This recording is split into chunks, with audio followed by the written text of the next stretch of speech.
विनय भाई आपके पास आता हूँ। आप विजय थलापति के अनाउंसमेंट को या कहिए पहली रैली को किस तरह से देखते हैं? पेरियार की बात कर रहे हैं, धर्मनिरपेक्षता की बात कर रहे हैं, सामाजिक न्याय की बात कर रहे हैं, जाति जनगणना की बात कर रहे हैं, ये तमाम बातें चल रही है देश में।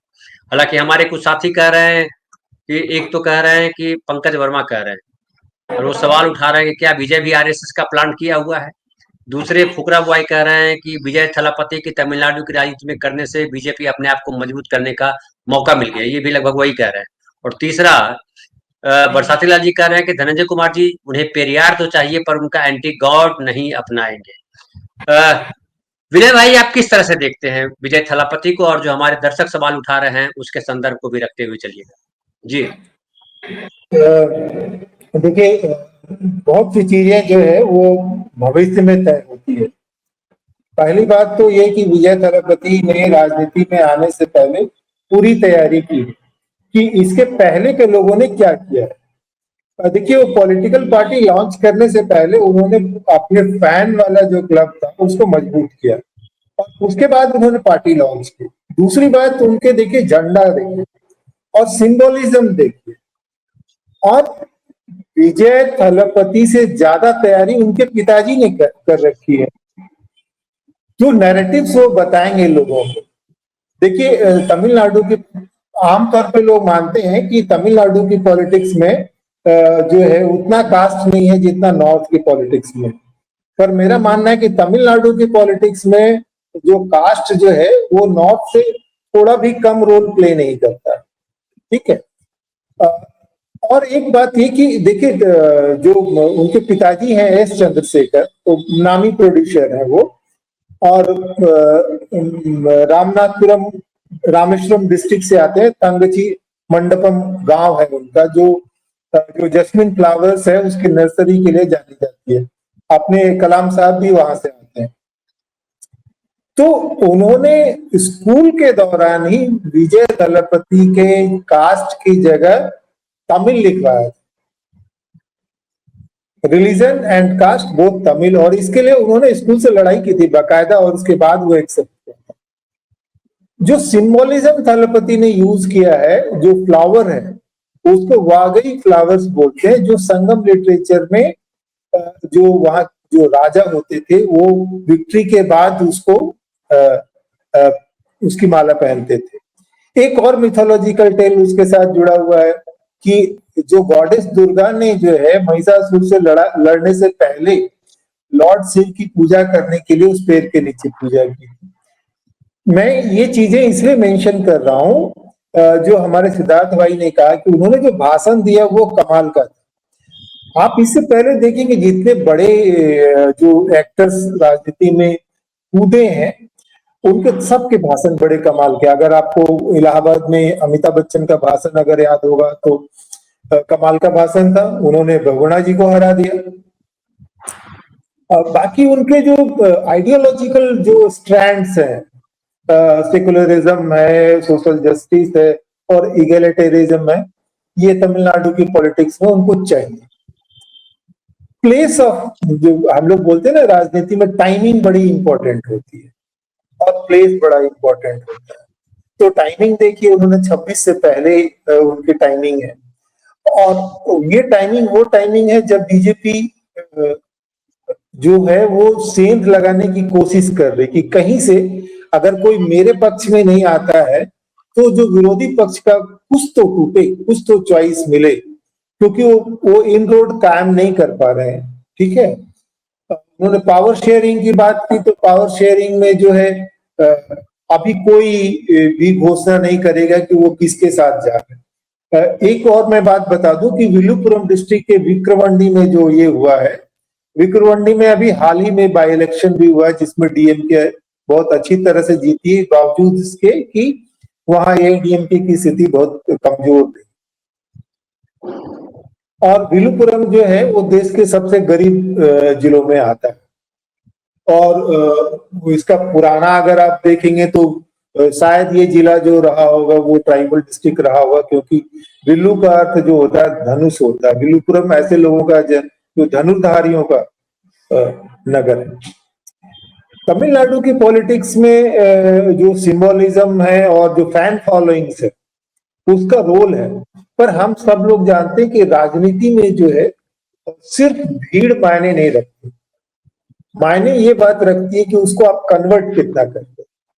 जो दो आपके दर्शकों ने सवाल उठाया कि इसका बीजेपी को फायदा होगा क्या, जरूर हो सकता है अगर बीजेपी सावधानी से चले तो, क्योंकि कोई भी घोषित तौर पर जो तमिलनाडु की पॉलिटिक्स में अभी बीजेपी के साथ जाना नहीं चाहेगा, क्योंकि और बीजेपी भी ये नहीं चाहती है कि कोई बड़ा नाम जो है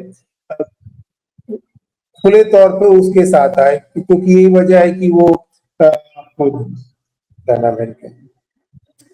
रजनीकांत रजनीकांत से बहुत सारी जो अंडरवर्ल्ड बातें, अंडरहैंड बातचीत करने के बाद भी रजनीकांत खुल करके बीजेपी के साथ नहीं आए, क्योंकि अगर वो खुल के शायद बीजेपी के साथ आए तो बीजेपी को उतना फायदा नहीं होगा जितना पीछे से।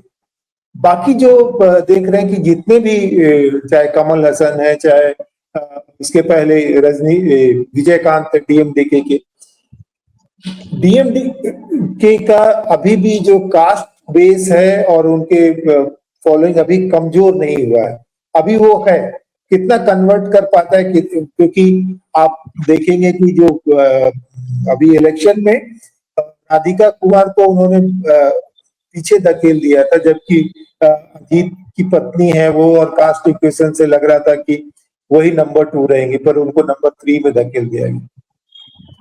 तो ये जो 2026 है, 2026 की तैयारी हर कोई कर रहा है। जो उदय निधि है, उदय निधि के साथ जो डिसएडवांटेज है वो ये डिसएडवांटेज है कि उनकी उतनी पॉलिटिकल ट्रेनिंग नहीं हुई है जितनी स्टालिन की हुई थी। स्टालिन की पूरी पार्टी मशीनरी पे पकड़ थी और बहुत लंबे अरसे तक करुणानिधि तो सिंबल फेस थे, पर पार्टी एक तरह से स्टालिन ही चला रहे थे। ये मौका उदयनिधि को अभी हासिल हुआ है और वो कितने मजबूत, बाकी चीजें देखिए उदयनिधि से कई बार जो चूक होती है, कई बार वो एडवेंचरिज्म करते हैं, कितना जानबूझ कर करते हैं, कितना उनसे होती है ये पता नहीं, पर ये जरूर लगता है कि उदयनिधि की पॉलिटिक्स में जोश ज्यादा है, मैच्योरिटी कम। जी ठीक। और विजय थलपति जो है उनकी टीम ने जरूर काम किया है, अभी उनको अपने आप को साबित करना है। कोई बड़ा वो बदलाव कर देंगे ऐसा मुझे नहीं लगता, वो एमजीआर नहीं हो सकते।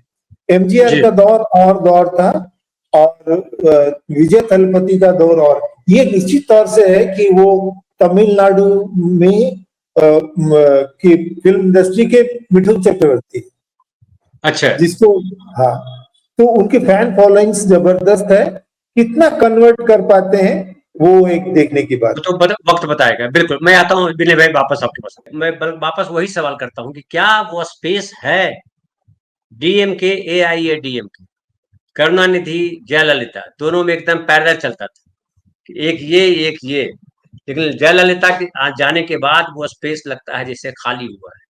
कि अब डीएमके है, सामने कौन है, तो सामने कौन है, इसमें क्या भूमिका हो सकती है, क्या डीएम का विस्थापन पॉसिबल है, क्या डीएमके से वहां के लोग लग रहा है कि नहीं इनका विकल्प चाहिए, चूंकि ये भी परिवारवादी है, जिस तरह से परिवार का लगता है। हालांकि मैं परिवार मानता नहीं, जो योग्य होगा वो शासन करेगा। परिवार क्या होता है, राजशाही तो पूरी परिवारवादी थी, उससे बड़ा परिवारवाद क्या होगा, वहां तो आम आदमी का कोई रोल ही नहीं था। पुजारी जी जाकर के बता देते थे कि बड़ा बेटा है यही राजा बनेगा, वो चाहे धृतराष्ट्र क्यों ना हो, वो भी राजा बन जाता था जाकर के। बहरहाल, क्या आपको लगता है कि ये कुछ डेंट दे पाएंगे डीएम को, या ये भी पीके हैं? नहीं नहीं, ये पीके नहीं है, ये बात तो पहली बात तो ये आप तय कर लें कि ये पीके नहीं है, ठीक है। पीके की जो प्रॉब्लम है, पीके महत्वाकांक्षा की वजह से राजनीति में आए हैं, और ये मतलब उनकी एक पॉलिटिकल स्ट्रेटेजिस्ट के रूप में स्थापना थी, और उनको लगा जैसे बाहुबलियों का कि भाई जब हम दूसरे को जिता सकते हैं तो खुद क्यों नहीं जीत सकते, हम शायद ये। पर यहाँ ये जो है इनका जो प्रोग्रेशन है बहुत सोचा समझा है। दूसरी बात जो आपने कही कि क्या बीच में कुछ स्पेस है, सिद्धार्थ ने भी कहा कि जो एआईडीएमके के है उसके कार्ड बहुत स्ट्रांग है। आप आमतौर पे आमतौर पे जब आप बात करेंगे तो वो बोलेंगे रट्टे, नान रट्टे, मतलब हम दो पत्ती के हैं तो वो और कहीं नहीं देखेंगे। हाँ, उनको एक जब वायबल अल्टरनेटिव मिलता है तो वो बहुत मजबूत हो जाते हैं। देखिए इस चुनाव में भी अगर बीजेपी और एआईडीएमके एक साथ जाती तो शायद कई जगहों पर जो है डीएमके को शिकस्त खानी पड़ती। मैं चूंकि उस दौरान कई जगहों पर घूमा था तो कई जगहों पे खास करके डाउन साउथ में ये स्थिति थी कि एआईडीएमके के टक्कर जो कैडर थे वो कहते थे कि अगर हमारा उनसे वो टाई अप हुआ रहता तो हम निश्चित तौर पर जो है बहुत बेहतर स्थिति में होते। अब जो जैसे विजयकांत का उन्होंने डीएमडीके का उदाहरण दिया तो डीएमडीके का जो 10-11% वोट तब आया जब वो एआईडीएमके के साथ, जब वो उससे अलग हो गए तो उनकी हालत बिल्कुल सड़क की हो गई, 2-4 ऐसी जगहों पर। देखिए ये जो बेस जो बना हुआ, देखिए राजनीति जो स्थायी रूप से बदलती है वो सामाजिक आंदोलनों से बदलती है, जो पेरियार का काम है। अगर तमिलनाडु की हिस्ट्री को देखेंगे तो पेरियार ने घूम घूम करके एआईडीएमके के डीएमके के लोगों के खिलाफ प्रचार किया था।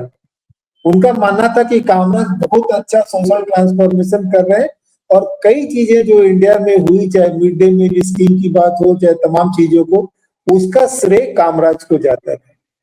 और पेरियार बिल्कुल नहीं चाहते थे कि जो उनके पार्टी के लोग, डीके के लोग जो है कामराज को हटाने की कोशिश करें। खैर वो एक बात, पर जो एमजीआर की जो जिसको बोलते कैरिस्मेटिक लीडरशिप जो आई, वो इसलिए आई कि जैसे फिजिक्स में एक फिनोमेना बोलते हैं ना, रेजोनेंस, जब आपकी वो फ्रीक्वेंसी मिल जाती है उससे तो उसका बहुत बड़ा इम्पैक्ट होता है। तो एमजीआर की जितनी आप फिल्में देखेंगे, उसकी जो थीम देखेंगे, उसके जो सॉन्ग देखेंगे, सब सोशल ट्रांसफॉर्मेशन की है। आदि पराशक्ति और स्क्रिप्ट राइटिंग, सिर्फ करुणानिधि बहुत बेहतरीन स्क्रिप्ट राइटर नहीं थे, सीएन अन्नादुरई बहुत बेहतरीन स्क्रिप्ट राइटर थे। और द्रविड़ मूवमेंट का जो राइज हुआ है इसमें थिएटर और सिनेमा का बहुत बड़ा योगदान है। सिर्फ द्रविड़ वाले ही नहीं, शिवाजी गणेशन बहुत बड़े स्टार थे।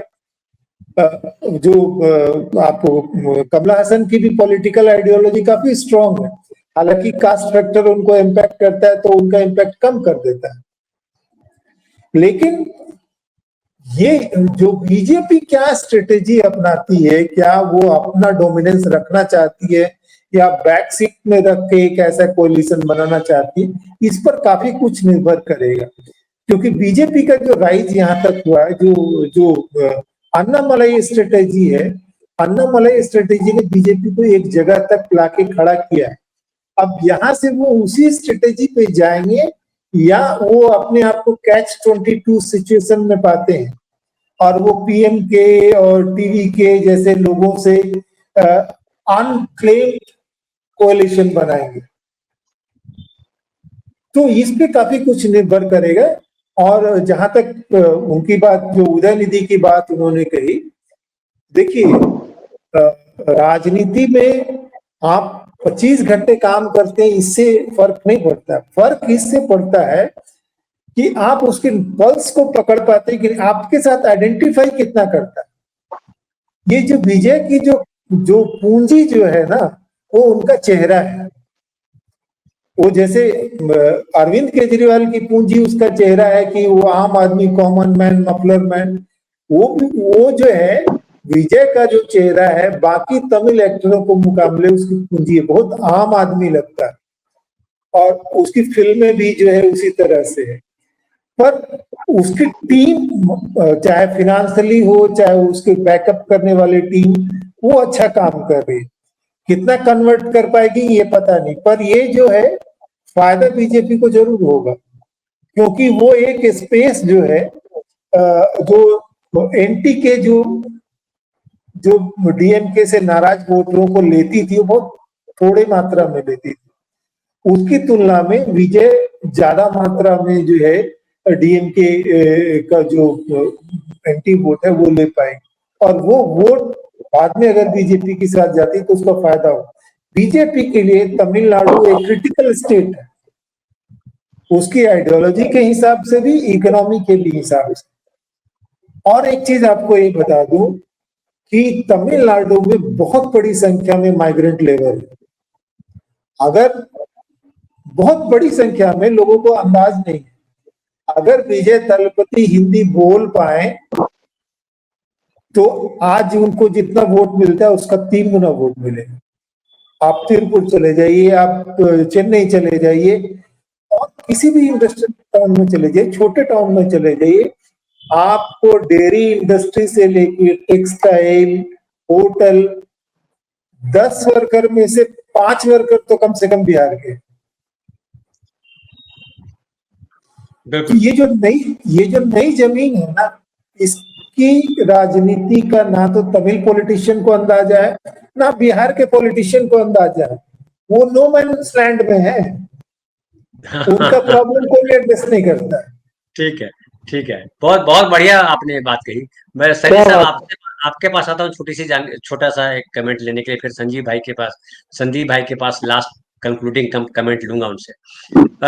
जो कह रहे हैं विनय भाई, बड़े अच्छी बात कह रहे हैं कि वहाँ पे माइग्रेंट जो है वो बहुत संख्या में है, और ये तो बड़ा हुआ था, उसमें चुनाव के समय भी हुआ था कि जो सूती वस्त्र है और जो कांड हुआ था, बिहारी मजदूर को मारा जा रहा है, फलाना किया जा रहा है, वो कहा गया कि उसलिए प्लान किया गया। वो धनंजय जी, वो नैरेटिव ही पूरा गलत है, क्योंकि मैं वहां हो के आया हूँ। वहां जो एक्सपोर्टर एसोसिएशन है उससे मैं मिल के आया हूँ। उनको ये पता है कि हमारी जो प्रॉस्पेरिटी है इनके ऊपर है।